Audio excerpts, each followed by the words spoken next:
Ya tenemos las primeras, vamos a tratar de recopilar las primeras declaraciones, o más bien las primeras afirmaciones que se dieron de parte de este Tribunal Internacional. Saludamos a Gustavo Araya. Vamos a escuchar qué dijo la Corte Internacional de Justicia de La Haya sobre Calero, referente a Isla Calero. Vamos a escuchar.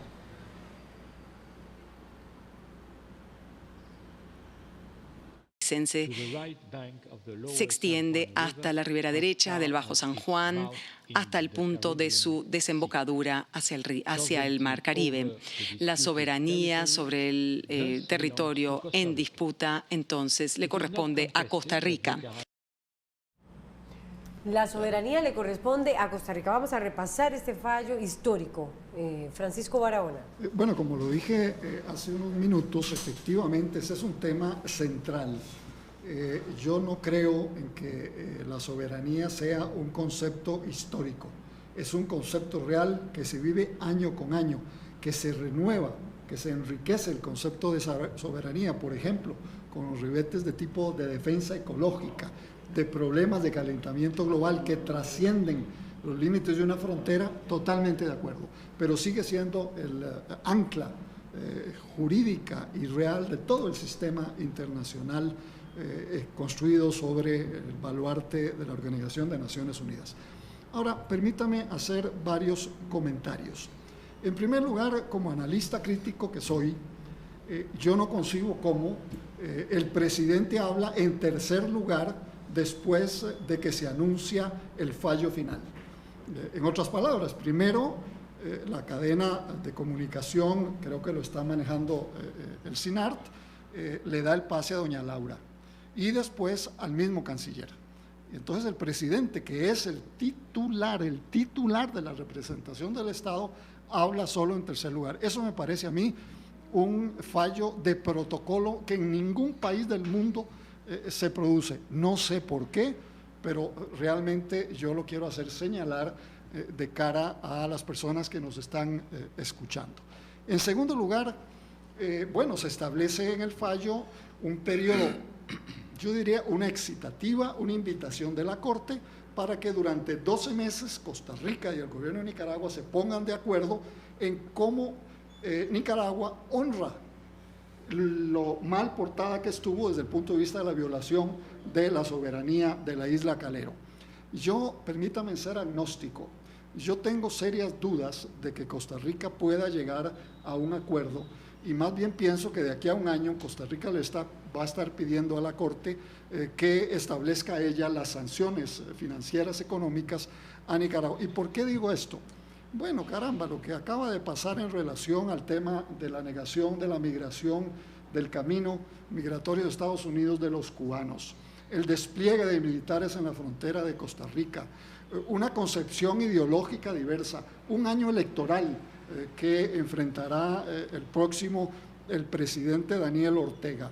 Y además, no solo es sancionada Nicaragua por la violación al territorio costarricense, sino que la Corte le reitera el derecho a libre navegación de ciudadanos de Costa Rica, cuando todos sabemos que el Ejército Popular Sandinista y la Policía Nacional de Nicaragua permanentemente no solo obstaculizan el uso del río de parte de costarricenses, sino que hasta cobran tarifas a los turistas y al paso de los barcos.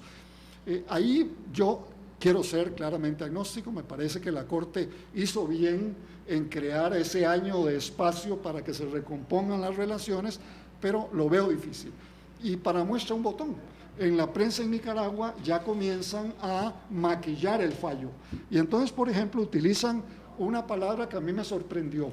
En los comunicados que están circulando en Nicaragua, en lugar de aceptar claramente que fueron derrotados, lo que dicen es que la isla Calero ahora es un enclave de Costa Rica, pero el enclave significa que sigue siendo territorio nicaragüense, solo que rodeado completamente por territorio costarricense. Bueno, caramba, si así va a ser la lógica, yo me reconfirmo en que las dificultades, no solo con los cubanos, sino con estos mismos temas, van a seguir estando presentes. Y finalmente, me parece llamativo Este es un triunfo monumental de Costa Rica, que no solo nos debe satisfacer a los ciudadanos y las ciudadanas de Costa Rica, es un grito de triunfo que tenemos que proyectar al mundo.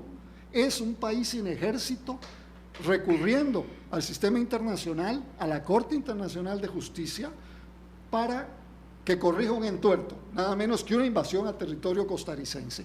Y esto nos fortalece en nuestra capacidad histórica desde la perspectiva de desmilitarización, de resolver conflictos tan serios que podrían ser en otras partes del mundo, ser originarios de una guerra, de un conflicto militar, de pérdida de muchas vidas, que aquí en esta parte del mundo Costa Rica respeta a plenitud. Por consiguiente, yo pondría a trabajar en estos momentos a toda la Cancillería, a todos los embajadores en el planeta, comunicando esto. Si no lo hacemos rápido, el excelente trabajo de una Cancillería nicaragüense presente en el mundo va a comenzar a torpedear esta misma dinámica que para nosotros hoy es, yo diría, motivo de fiesta nacional. Y bueno, concluyo con la idea de que, bueno, se le jaló la oreja a la administración de doña Laura cuando se dijo que Costa Rica no había realizado un estudio de impacto ambiental antes de haberse lanzado en la construcción de la trocha 1856. Y esto realmente es un golpe a la expresidenta, que me parece que debe de afrontar con toda hidalguía, así como se han hecho otros golpes a el respeto a la ecología en Costa Rica, que ha sido irrespetada en varias ocasiones. Menciono nada más para concluir el tema de la explotación ya vetada y concluida de la mina Cruzitas, que necesitó un montón de tiempo para demostrar lo que hoy la Corte dice, que los gobiernos de Costa Rica para atrás no han sido respetuosos del medio ambiente y de la ecología en Costa Rica, y en estos momentos en Costa Rica están construyendo un puerto ahí en Limón y tengo entendido que tampoco hay estudios de impacto ambiental. Hay otra declaración, otra inserción que tenemos de lo que dijo el juez de la Corte Internacional de Justicia de La Haya sobre la violación de la soberanía por parte de Nicaragua. Estas actividades violaron la soberanía territorial de Costa Rica.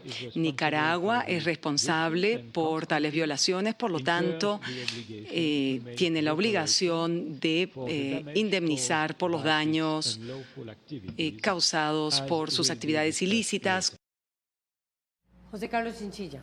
Bueno, a mí me parece que esto es evidentemente algo que nos debe alegrar mucho, porque nos evita efectivamente entrar en una dinámica que es contraria a nuestra tradición del siglo XX y siglo XXI. Recordemos que algunas personas reaccionaron tratando de organizarse con grupos casi que de orden militar o paramilitar, en un momento en el cual la línea de acción gubernamental y estatal era hacia la negociación. En ese momento, prudentemente, se trató de disolver esos grupos y se recuperó el principio de acción fundamental, el medio a través del cual nos garantizamos nuestra soberanía. Creo que efectivamente esto nos reafirma el camino correcto y, por otro lado, me parece a mí que nos abre una nueva posibilidad de entender el tema de la soberanía. Digo esto porque recordemos que esta es una lucha que se ha dado por un espacio territorial relativamente pequeño, pero que hay otros espacios, sobre todo a nivel marino, que todavía están, digamos, si no en disputa, a las puertas de una disputa de mayor trascendencia. El país debe seguir la misma ruta, debe buscar la misma solidez en la conformación de pruebas contundentes que nos permitan garantizar la soberanía sobre el territorio marino, que de alguna manera una parte aparentemente ha sido cedida para la explotación petrolera, por lo menos para la búsqueda de petróleo en una zona. Por otra parte, creo que a nivel del Estado costarricense se reafirma que la política internacional de un Estado tiene cierta continuidad, es decir, no depende de los gobiernos, depende más bien de lo que podríamos definir como el sentido propio de un Estado democrático respetuoso del derecho internacional, que en este caso efectivamente se materializa en reconocerle al Estado costarricense la soberanía territorial y la inviolabilidad de sus espacios. Vamos a escuchar lo que dijo también el juez sobre el tema del impacto ambiental, la necesidad de un estudio de impacto ambiental. Es obligación de todo Estado no permitir a sabiendas que su territorio sea utilizado para actos que sean contrarios a los derechos de otros Estados. Por lo tanto, el Estado está bajo la obligación de utilizar todos los medios a su alcance para evitar actividades que se lleven a cabo en su territorio o en cualquier área bajo su jurisdicción que puedan causar daños significativos al medio ambiente de otro Estado. Carlos Granados, experto geógrafo político, experto en fronteras. ¿Qué significa esto? Me parece muy importante. Para mí esa es la gran victoria, no es de países, la gran victoria que vimos hoy es del ambiente. Y que aquí se sienta un precedente que no es nuevo, no es tan precedente, pero es muy procedente, y es que ya no podemos hacer lo que nos dé la gana dentro de nuestro territorio a costa de los vecinos, simplemente invocando un concepto ya vetusto de soberanía. Ya no se puede. Nosotros, por ejemplo, todavy lo hicimos, y se valía hacerlo en su momento, nosotros desviamos aguas que van del río San Juan para Guanacaste. Es hoy día, si quisiéramos hacerlo, tenemos que pedir permiso. Tenemos que informar. La buena vecindad consiste en informar, en dar medidas de confianza, de manera que la otra persona esté anuente. La trocha se hizo sin informar siquiera. La trocha fue una cosa muy atropellada. Ya esas cosas no se permiten y la Corte lo está diciendo hoy día. ¿Igual sería para el canal en caso de Nicaragua? Idéntico, idéntico. Cualquier cosa que pueda tener implicaciones sustantivas en un vecino, hay que informarla, hay que negociarla, hay que consensuarla. Nosotros sabemos que los países necesitan tener una economía, necesitan producir, necesitan generar empleo, eso lo sabemos. Y que no hay actividad económica alguna que no tenga implicaciones ambientales, eso lo sabemos. Pero tenemos que manejarlo dentro de ciertos márgenes. Vean, yo no quiero hablar de que ganó Costa Rica o perdió Nicaragua. Aquí la primera pérdida fue la del sentido común. Y tuvimos que pagar $5 millones cada uno para que la Corte nos diera una clase de sentido común. Ahí fue la primera pérdida, en mi opinión. Y yo pienso que, José Carlos lo decía ahora, sigue el tema del mar. El mar donde no tenemos límites definidos con Nicaragua. Vamos a prolongar en el espacio marítimo la misma lógica que ha imperado en tierra. Es decir, tendríamos que crear un fondo permanente para ahorrar, para estar en la Corte y poner a alguien directamente, un bufete, contratar permanentemente en la Corte de Justicia, porque lo que viene en materia de limitaciones marítimas es muy importante, muy significativo y hay mucho en juego.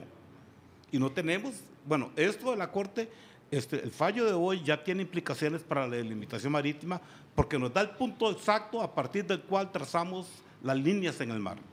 La dirección, el rumbo que llevan esas líneas en el mar es lo que está por definirse y eso va a ser muy complicado. Entonces, a menos que cambiemos un poco la mentalidad o bastante la mentalidad, tenemos para acudir a la Corte reiteradas veces. No olvidemos que Centroamérica es la región del mundo que más casos limítrofes ha llevado a la Corte Internacional de Justicia. Escuchemos ahora lo que se dijo sobre el dragado que no le hizo daño a Nicaragua. Nosotros que queremos hacer un llamado. Vamos de inmediato, antes de escuchar estas declaraciones de lo que fue el juez de la Corte Internacional, tenemos tenemos dificultad con la señal. Vamos a tener unas primeras reacciones. Entre Costa Rica y Nicaragua. No podemos tener reacción todavía. La señal tiene dificultad para ver qué criterio, qué opiniones están emitiendo allá en Nicaragua. Regionales e internacionales y a dilucidarlo ante las cortes internacionales o los organismos internacionales. Necesitamos, como ha pedido Nicaragua insistentemente, un mecanismo bilateral que ya existe y que es la Comisión Bilateral creada en 1990, porque si no, hoy vamos a tener este fallo que cierra varios capítulos importantes. pero vamos a dejar al margen, ¿verdad?, la posibilidad de que cualquier situación que se presente en el futuro no tenga un canal previo donde discutirse, que es la comisión bilateral. Entonces yo creo que es el momento y es la oportunidad para hacer un llamado al presidente Solís, al presidente Ortega, a los países centroamericanos, a respaldar que estos dos países puedan realmente, como Nicaragua ya lo ha venido manifestando, ¿verdad?, reencauzar su relación histórica por la vía de un diálogo vecinal, de un diálogo bilateral y el restablecimiento de la comisión binacional, ¿verdad? Es ahí donde los dos estados deben desarrollar la convivencia diaria, superar las dificultades que tiene todo país vecino y emprender un estadio superior de relaciones entre los dos países. Entonces yo diría que estas son tal vez las cuestiones preliminares alrededor de las cuales yo quería conversar con ustedes en esta primera apreciación, ¿verdad?, de lo que significa el fallo de la Corte Internacional de Justicia. Doctor, ¿cómo se miraría si el hecho de que Nicaragua pueda llegar a Harbor Head con esta resolución? Bueno, eso es algo que nosotros habíamos planteado, recuerdan ustedes, con anterioridad, y que Nicaragua necesita definir con Costa Rica claramente cómo va Nicaragua a llegar a su laguna de Harbor Head. Porque si el territorio costarricense lo circunda, necesariamente Nicaragua necesita un paso, ¿verdad?, para poder acceder a Harbor Head. Estas son las cuestiones que los dos países tienen que conversar en la Comisión Binacional. Eso, y no solamente eso, acuérdense que la Corte le dio 12 meses a Costa Rica y a Nicaragua para conversar sobre la ejecución de esta sentencia y por tanto se necesita ese mecanismo que más allá de los reflectores y de las cámaras les permitan llegar a un diálogo sensato, franco, ¿verdad?, transparente, para solucionar de una vez y por todas cualquier diferencia que pueda surgir respecto a su implementación. ¿Qué podría pasar con la plataforma marítima? No se habla solo de un delineamiento, sino de la riqueza marítima que hay también en esa zona. Sí, perdón, lo que él acaba de preguntar me parece que es muy importante porque detrás del caso Harbor Head, por parte de Costa Rica, lo que había era la intención de mover la línea de partida para la proyección del límite al mar, es decir, ganar los espacios marítimos. Hoy esa pretensión se cayó totalmente. El caso se limitó a determinar la soberanía sobre el sector oeste, esa pequeña porción de 2.5 kilómetros cuadrados, pero ya no hay posibilidad para Costa Rica de alterar la línea, el punto de partida de la línea de división que es la extremidad de Punta de Castilla, ¿verdad? Y ahí Costa Rica, por supuesto, también, como se recordará, tiene una limitante en sus pretensiones, que es el y esas son las Tratado declaraciones de Mauricio Erdocio. Él ha sido asesor de la Cancillería nicaragüense, estaba en contacto con la prensa nicaragüense, y básicamente lo que decía es la necesidad, o llamaba a crear la comisión o a restablecer las relaciones en la comisión bilateral por parte de los dos países, en usar esa relación histórica entre Costa Rica y Nicaragua y restablecimiento de la comisión, como decía, binacional. Reacción de Gustavo Araya, de esas primeras opiniones de lo que tenemos de Nicaragua, porque no hay reacción ni del presidente, ni del canciller, ni de nadie más, hasta ahora solo Mauricio Erdocio. A mí, vamos a ver, lo voy a poner en contexto desde lectura de fuera, ¿verdad? Un poco lo que decía el profesor Barahona. La lectura que se hace desde Nicaragua es importante porque Nicaragua ha estado jugando a pesar de las reglas del juego, ¿verdad? Ya lo hizo cuando fue la reunión acá de la CELAC, ya lo hizo en Costa Rica, ha estado saltándose los procedimientos y esto va a continuar. Esto es solamente un capítulo. A pesar de que la Corte efectivamente ratifica no solamente el tema del auto, sino que además crea ya una jurisprudencia internacional respecto de cómo continuar avanzando en el proceso, me parece que efectivamente hay que tener una mirada, digamos, proactiva, diferente a la que tiene el gobierno hoy en día, es absolutamente reactiva y además cual si no existiese un fallo histórico importante que recalcar efectivamente a nivel internacional y digamos, anteponer efectivamente, lo que hubo fue una invasión. Lo que está diciendo la Corte es efectivamente reconocer el territorio que por invasión estaba en disputa. Entonces, me parece que hay que entender un poco la lógica de la estrategia nicaragüense, ¿verdad? Había una lógica donde efectivamente Isla Portillo era la parte fundamental, efectivamente el tema del dragado continuaba como una especie de capítulo segundo que puede bien postergarse, hoy cuenta con las condiciones necesarias para continuar postergándolo. Esto está en un entramado mucho más grande que responde efectivamente al establecimiento del canal en Nicaragua, que se establece bajo lo que estoy leyendo recientemente, que efectivamente durante el día 3, ¿verdad? Ya fue ratificado, pero el día 3 de diciembre, la Asamblea Nacional de Nicaragua ratifica la ley de soberanía, la ley de seguridad soberana, ¿verdad? Eso le permite al gobierno nicaragüense optar por la vía militar en caso de que interna o externamente se vean afectados sus intereses, y así lo dice la ley, familiares, sociales, ambientales, económicos, políticos y una gama de facultades que le deja al Poder Ejecutivo de Nicaragua para tener, digamos, reacciones con respecto a esto. Esto no se termina hoy y efectivamente ya el cambio en el discurso de que esto es ratificar la soberanía nicaragüense, de que esto es un enclave costarricense, de que se ratifica la propiedad de Harbour Head, es que nunca estuvo en disputa la soberanía sobre Harbour Head, ¿verdad? Entonces, efectivamente, Nicaragua le va a dar un giro. Y más me preocupa la estrategia que ellos van a continuar, en donde ya incluso el señor excomandante Cero, Eden Pastora, había dicho que si era necesario meter 20 dragas, lo van a hacer, y efectivamente, vamos a ver, nada diría lo contrario. Entonces me preocupan más estas reacciones que vayan a tener desde Nicaragua, que efectivamente son mucho más proactivas, a pesar de las reglas del juego, y que las que vamos a tener nosotros, porque efectivamente, digamos, pareciera que aquí estamos en una suerte de, no sé si es adormecimiento, ¿verdad?, por el júbilo que pueda crear esto, pero que tampoco hay un júbilo porque no se está entendiendo cuál es la dinámica real sobre lo cual estamos basados. O sea que no van a tener el discurso de Mauricio Ordocia de que busquemos un restablecimiento de Comisión Binacional ni nada por allí, todo lo contrario, va a endurecerse más. Me parece que va a haber dos discursos, uno técnico, jurídico, internacional, que es el que maneja el señor Ordocia, y uno político, para mantener y sostener la legitimidad del régimen que entra en una dinámica electoral muy próxima, a las puertas de 15 días, en donde ese juego político se las trae y es el que nos tenemos que preparar. La bronca va a continuar. Da la impresión. Pero no en el sentido de continúe la bronca, sino que aquí hay intereses políticos contrapuestos.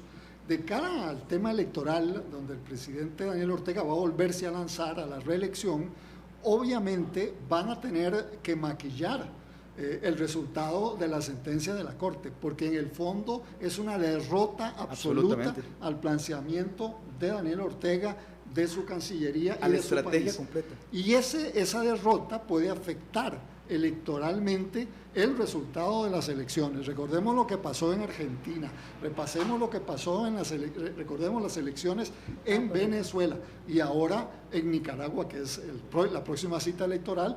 Todos estos temas están relativamente intrincados y conectados. Yo querría agregar una cosa muy breve. Claro. A eso del clima electoral nicaragüense, agréguele que se pospuso la iniciación de las obras del canal. Correcto.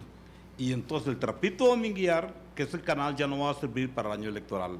Y esta derrota, no de Nicaragua, sino del gobierno de Daniel Ortega, esta sí es una derrota para Daniel Ortega, las dos cosas sumadas van a pesar mucho electoralmente en Nicaragua.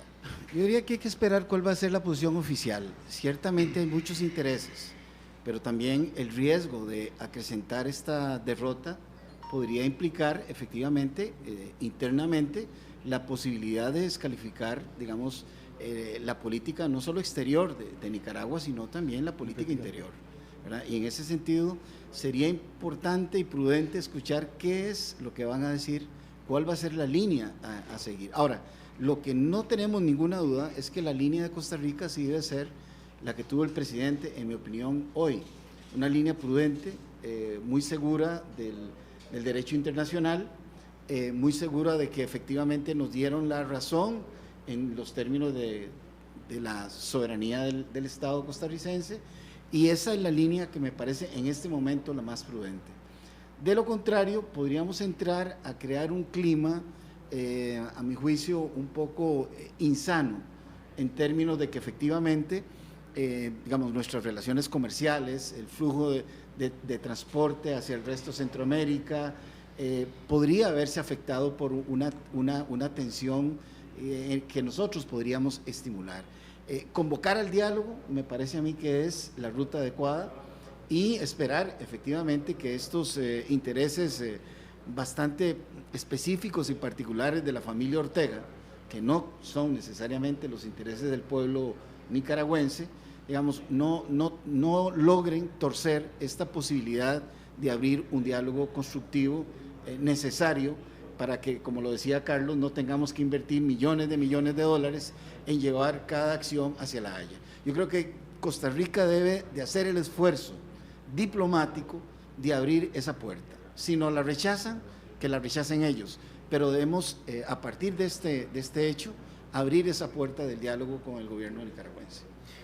Me parece que en esa estrategia que suscribo, que está señalando José Carlos, me parece que el atenuante, vamos a ver, no el atenuante, el factor o el elemento de carácter ambiental, ahora hecho notar por la Corte como un requisito sine qua non, me parece entonces que esto atenúa precisamente las acciones que Nicaragua pueda llevar enfrente, porque lo obliga a no tomar decisiones o a no tomar acciones tan repentinamente o tan espontáneamente como lo venía haciendo, sino que se le puede hacer la exigencia por el ámbito ambiental de que lo pause y poder anticipar precisamente cuáles son esas acciones que Nicaragua va a emprender. Una última frase, don Francisco, nos tenemos que ir. Pero eso que acaba de mencionar Gustavo también se aplica para Costa Rica en la trocha. Eso significa que ahora Costa Rica tendrá que concluir o iniciar, no estoy informado, el enorme estudio de impacto ambiental para la construcción del futuro carretera fronteriza con el río San Juan. Y un elemento adicional, miren, en política internacional yo estoy acostumbrado a ver movimientos regionales. Y el hecho de que Nicaragua haya sido derrotada por la decisión de la Corte no implica que yo no analice las alianzas que tiene Nicaragua. Por ejemplo, el tema del rechazo por parte de Belice de la llegada de cubanos en ese puente hacia los Estados Unidos, yo no lo interpreto solo en función de lo que dijeron las autoridades de Belice. Prefiero interpretarlo en función de la alianza que Belice tiene con Petrocaribe y que ahí se junta con Nicaragua y otros estados del Caribe. Y entonces ahí uno podría explicarse algo que para muy pocos costarricenses es lógico, cómo Belice o Guatemala no van a ayudar en el tránsito. Tema de carácter humanitario. Todos estos son elementos que están en juego, pero yo haría un final comentario. Me parece que este triunfo debería ser visto hoy también por la Asamblea Legislativa. Y inclusive podría sugerir la idea de que es un triunfo tan monumental para el futuro de Costa Rica y las relaciones con Nicaragua que deberíamos establecer algún feriado, porque realmente no más feriados en este país. Vale la pena. No más feriados en este país. Muchísimas gracias a nuestros invitados y a ustedes por acompañarnos durante esta larga transmisión sobre el fallo de la Corte Internacional de Justicia de La Haya. Buenos días.